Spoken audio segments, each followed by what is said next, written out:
Hello, my name's Martin Kerr, and I'm the Principal of Structured Change.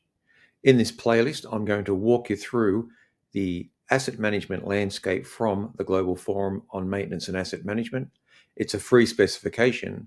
However, what I've done is I've turned it around slightly and looked at it through the lens of organisational change management.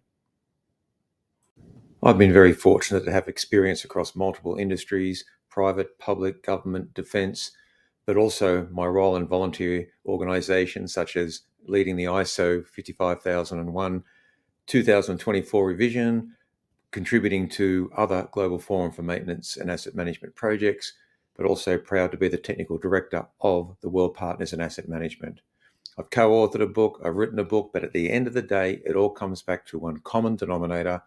We forget that there's people involved in asset management, because without people, we don't make decisions. Without people, we can't operate effectively. The purpose of the series is, of course, to remind us that while we have assets, we have an asset management system, we have asset management as a discipline. We're going to connect the asset management landscape from a people perspective and also look at it where applicable through ISO 55001.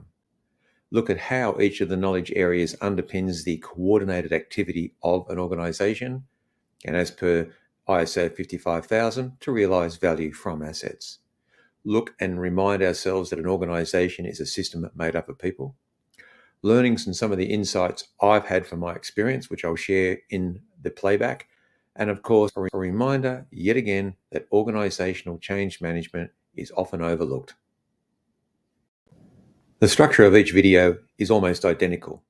We take a look at, of course, each of the 40 asset management landscape subjects, but I'll explain them in simple terms, even if this is a completely foreign topic to you. I'll then take a look at each of the knowledge areas from what I refer to as a risk and remedy point of view, and in particular, 6 different considerations that you may find of benefit. I'll also have a suggested alignment back to ISO 55001, which is, of course, is the management system standard for asset management.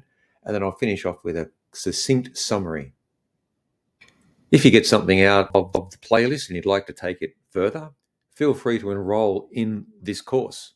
By the same name, it is free, and you get additional resources such as the quizzes that go with each of the 7 areas, as well as a resource folder, which I will be continually updating as I receive feedback. So again, enroll today, it's free, and who knows, you may find some additional insights that help you in your workplace.